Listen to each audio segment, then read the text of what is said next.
Snapdragon 732G हमें 14,000 से लेकर के 20,000 तक की रेंज में देखने के लिए मिलता है और सेम इसी प्राइस पर हमें स्नैपड्रैगन का 485 भी देखने के लिए मिलता है। तो दोनों ही प्रोसेसर हमें अंडर 20,000 देखने के लिए मिल जाते हैं। ओप्पो A74 5G के अंदर हमें स्नैपड्रैगन 485G मिलता है और रेडमी नोट 10 सीरीज़ के अंदर हमें स्नैपड्रैगन 732G देखने के लिए मिलता है। तो चलिए दोनों कंपेयर करते हैं और देखते हैं कि आखिर दोनों में से कौन यहाँ पर बेटर निकल करके आता है। बात करते हैं कि लॉन्च डेट की, तो स्नैपड्रैगन 732G अगस्त 2020 में लॉन्च हुआ, स्नैपड्रैगन 480 जनवरी 2021 में लॉन्च हुआ। तो लेटेस्ट लॉन्च का बेनिफिट यहाँ पर स्नैपड्रैगन 480 के पास में देखने के लिए मिल जाता है। दोनों ही प्रोसेसर हमारे 8 नैनोमीटर पर फैब्रिकेट हैं, तो दोनों की पावर एफिशिएंसी यहाँ पर सेम रहने वाली है। बात करते हैं इनकी कोर्स की, तो कोर्स भी यहाँ पर दो कोर्स हमें कोर्टेक्स A76 की मिलती हैं 732G में, जो 2.3 गीगाहर्ट्ज तक क्लॉक हो सकती हैं। और स्नैपड्रैगन 480 के अंदर भी हमें दो कोर्स कोर्टेक्स A76 की ही मिलती हैं, जो 2 गीगाहर्ट्ज तक क्लॉक हो सकती हैं। बट बाकी 6 कोर कोर्टेक्स A55 की हैं, जो दोनों में 1.8 गीगाहर्ट्ज तक क्लॉक है। यानी कि परफॉर्मेंस के मामले हम कह सकते हैं कि यहाँ पर जो हमारी कोर्स हैं, परफॉर्मेंस कोर्स, वो कोर्टेक्स A76 बेस्ड हैं। हालांकि ये जो कोर्स हैं वो कराए हुए कस्टम कोर्स हैं और थोड़ा बहुत बेटर परफॉर्मेंस यहाँ पर प्रोवाइड होती है, बट दोनों में ही हमें कराए हुए कोर्स देखने के लिए मिलती है। और 2.3 गीगाहर्ट्ज तक क्लॉक हो सकता है 732G और 480 केवल 2 गीगाहर्ट्ज तक क्लॉक है।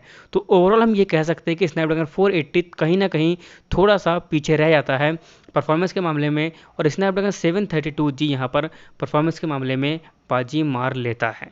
बात करते हैं इनके GPU की, तो दोनों में ही एड्रेनो का GPU यूज़ हुआ है, जबकि एड्रेनो 618 हमें देखने के लिए मिलता है स्नैपड्रैगन 732G में, और एड्रेनो का 619 हमें देखने के लिए मिलता है स्नैपड्रैगन 485G के अंदर।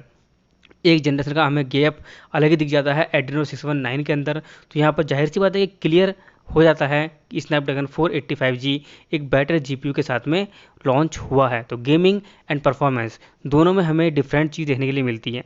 गेमिंग में हमें स्नैपड्रैगन 480 आगे मिलता है, जबकि परफॉर्मेंस में हमें स्नैपड्रैगन 732G आगे देखने के लिए मिलता है। तो ओवरऑल हम कह सकते हैं कि दोनों ही लगभग आसपास परफॉर्म करेंगे, एक टाई मुकाबला हम कह सकते हैं इनकी परफॉर्मेंस का।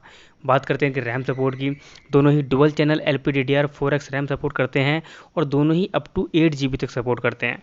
बट स्नैपड्रैगन 732G केवल 1866 मेगाहर्ट्ज तक सपोर्ट करता है और Snapdragon 485G up to 2133 megahertz तक सपोर्ट करता है, और दोनों में हमें UFS 2.2 का सपोर्ट देखने के लिए मिल जाता है।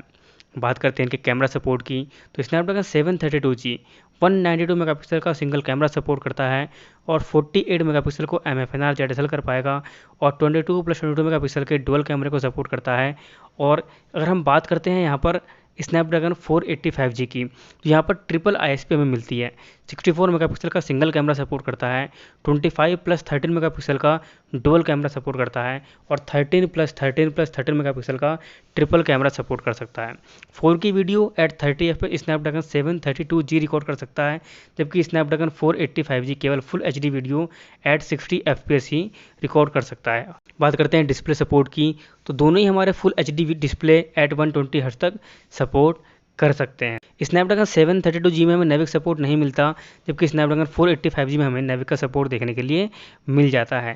स्नैपड्रैगन 480 एक 5G प्रोसेसर है और 732G एक 4G प्रोसेसर है। दोनों की डाउनलोडिंग अपलोडिंग इसमें भी डिफरेंस देखने के लिए मिलता है। 732G में पीक डाउनलोडिंग स्पीड है 800 Mbps और अपलोडिंग स्पीड है 150 Mbps, जबकि स्नैपड्रैगन 485G में 2.5 Gbps तक की पीक डाउनलोडिंग स्पीड है और 800 Mbps पीक अपलोडिंग स्पीड है। तो हम फाइनली कह सकते हैं कि स्नैपड्रैगन 485G डाउनलोडिंग और अपलोडिंग स्पीड में भी बेटर निकल करके आता है। ओवरऑल हम कंक्लूजन की बात करते हैं तो स्नैपड्रैगन 485G लेटेस्ट है, GPU बेटर है और यहाँ पर कैमरा भी थोड़ा बेटर देखने के लिए मिलता है और यहाँ पर हमें नेविक सपोर्ट भी मिलता है और मॉडेम भी यहाँ पर 5G मॉडेम यूज़ हुआ है। तो बेटर हम कह सकते हैं स्नैपड्रैगन 485G आजकल के टाइम के हिसाब से।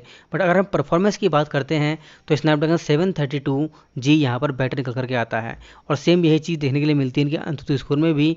स्नैपड्रैगन 485G का अंतुतु स्कोर 2,50,000 के आसपास जाता है और स्नैपड्रैगन 732G का स्कोर 2,90,000 के आसपास जाता है।